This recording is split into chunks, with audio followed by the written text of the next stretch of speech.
17 বছর পর ভোটের বাংলাদেশে ফিরলেন তারেক রহমান। 17 বছর পর বাংলাদেশে পা রাখলেন খালেদা পুত্র। লন্ডন থেকে ঢাকায় এলেন তারেকের ফেরায় উচ্ছ্বাস বিএনপি নেতাকর্মীদের। ঢাকার রাজপথে বিএনপির জনজোয়ার।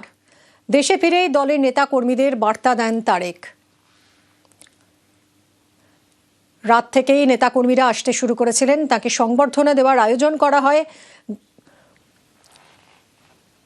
17 বছর পর বাংলাদেশে ফিরেছেন তারেক রহমান।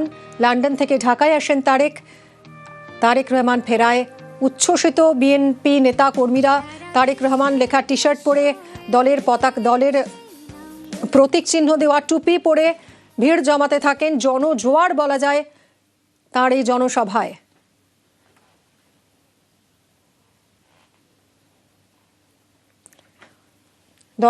দেশে ফিরেই দলের নেতা কর্মীদের বার্তা দেন তারেক রহমান। কড়া নিরাপত্তার বন্দোবস্ত করা হয়েছিল। নিরাপত্তায় মুড়ে রাখা হয়েছিল সভাস্থল। পুলিশ কর্ডন করে নিয়ে আসে তারেক রহমানকে। পুলিশ, বিজিবি, সেনা ঘিরে রেখেছিল সভাস্থল। কড়া নিরাপত্তার বন্দোবস্ত।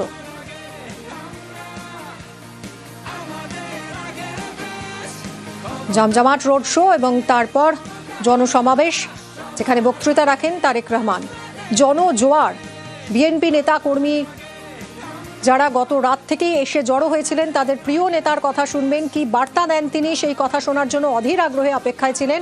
কাতারে কাতারে মানুষ আসেন এদিন এই জনসভায়। তারেক রহমান কি বলেন তা শুনতে।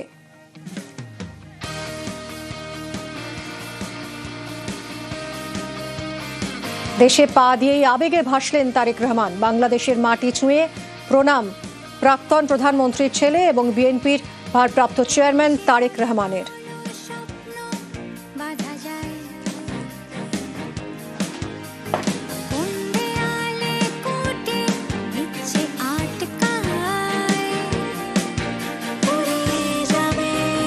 সতেরো বছর পর দেশের মাটিতে পা রাখলেন তারেক রহমান,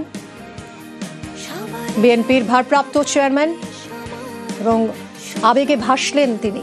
দেশের মাটিতে পা রেখে আবেগে ভাসলেন।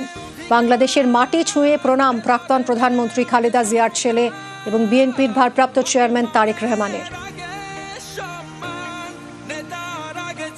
আর এমন একটা সময় তারেক রহমান ফিরলেন বাংলাদেশে, যার ফলে মোহাম্মদ ইউনূসের চাপ আরো বাড়লো বলেই মনে করা হচ্ছে। চাপ বাড়লো জামাত এবং এনসিপিরও।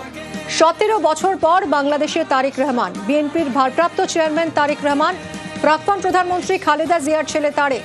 প্রধানমন্ত্রী হওয়ার দৌড়ে অ্যাডভান্টেজে তারেক। 12 ফেব্রুয়ারি ভোট হওয়ার কথা বাংলাদেশে, এবং ভোট যদি হয় তাহলে ক্ষমতায় আসার সম্ভাবনা রয়েছে বিএনপির, এবং সেক্ষেত্রে প্রধানমন্ত্রী হতে পারেন তারেক রহমান। প্রধানমন্ত্রী হওয়ার দৌড়ে অ্যাডভান্টেজে তারেক রহমানের প্রত্যাবর্তনে বিএনপিতে উৎসবের মেজাজ। আর সেই সঙ্গেই চাপে মোহাম্মদ ইউনূস, শুধু নয় জামাত এবং এনসিপিও। 17 বছর পর বাংলাদেশে তারেক রহমান।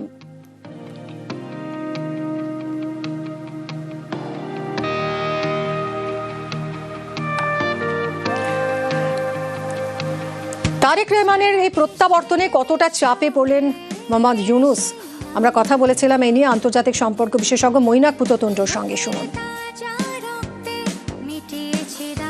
সবথেকে বেশি চাপ যদি উপর বেড়ে থাকে, সেটা তথাকথিত প্রধান উপদেষ্টা মোহাম্মদ ইউনূসের উপরে কিন্তু চাপটা বেড়েছে। দেখুন, তিনি এবং তারই অনির্বাচিত উপদেষ্টারা মিলিয়ে বাংলাদেশে যে পরিস্থিতি তৈরি করেছেন, পুরোপুরি শাসন ব্যবস্থা যে ফেলিওর আমরা বাংলাদেশে দেখতে পাচ্ছি এই মুহূর্তে, মবক্রেসি চলছে, মবের শাসন চলছে, সেই জায়গা থেকে ইউনূস যে ব্যর্থ হয়েছে তো প্রমাণিত। এটা বাংলাদেশের মানুষও কিন্তু এখন বুঝতে পারছেন। কাজেই নতুন একটা লিডারশিপ যদি আসে, তাহলে সেটা কিন্তু বাংলাদেশের মানুষ সমর্থন করবেন বলে আমার কিন্তু মনে হয়। অর্থাৎ আমরা যে ব্যাটেলটা দেখতে চলেছি, সেটা হচ্ছে একটা রিইনভিগোরেটেড বিএনপি প্লাস যদি রিইনভিগোরেটেড আওয়ামী লীগেরও ব্যাটেল হয়। এই ব্যাটেলটা কিন্তু দেখতে চলেছি। ইউনূস, আমার মনে হয় তিনি হয়তো কিছু সারিতে চলে যান।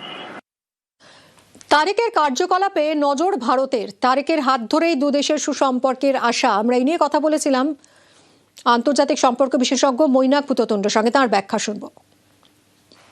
আমরা কিন্তু সবাই জানি যে খালেদা জিয়া তিনি বর্তমানে অত্যন্ত গুরুতর অসুস্থ এবং রাজনীতিতে অংশগ্রহণ করার মতো জায়গাতে এই মুহূর্তে নেই।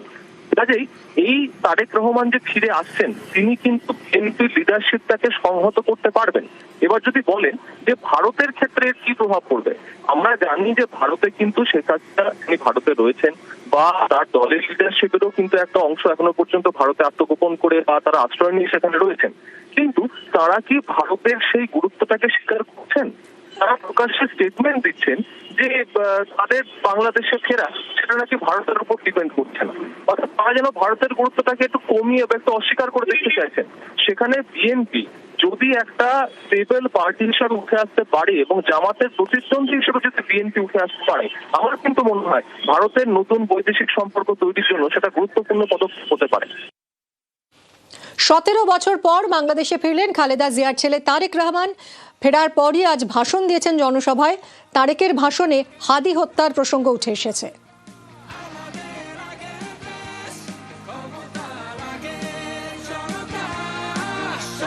প্রিয় ভাই বোনেরা, কয়েকদিন আগে এই বাংলাদেশের 24-এর আন্দোলনের এক সাহসী সদস্য ওসমান হাদিকে হত্যা করা হয়েছে। ওসমান হাদি শহীদ হয়েছে।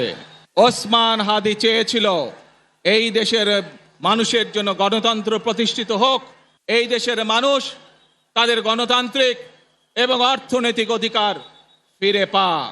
24-এর আন্দোলনে যারা শহীদ হয়েছেন, ওসমান হাদি সহ 71-এ যারা শহীদ হয়েছেন, বিগত স্বৈরাচারের সময় বিভিন্নভাবে খুন গুমের শিকার হয়েছেন, এই মানুষগুলোর রক্তের ঋণ যদি শোধ করতে হয়, আসুন আমরা আমাদের সেই প্রত্যয় বাংলাদেশ গড়ে তুলব, যেখানে আমরা সকলে মিলে কাজ করব, যেখানে আমরা সকলে মিলে আমাদের প্রত্যাশিত বাংলাদেশকে গড়ে তুলব।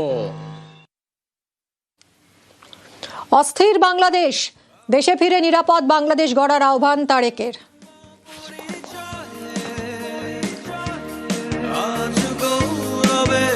বাংলাদেশের বাসিন্দাদের উজ্জীবিত করতে বার্তা তারেক রহমানের। তাঁর ভাষণে নোবেলজয়ী আফ্রিকান আমেরিকান মানবাধিকার কর্মী মার্টিন লুথারের প্রসঙ্গ।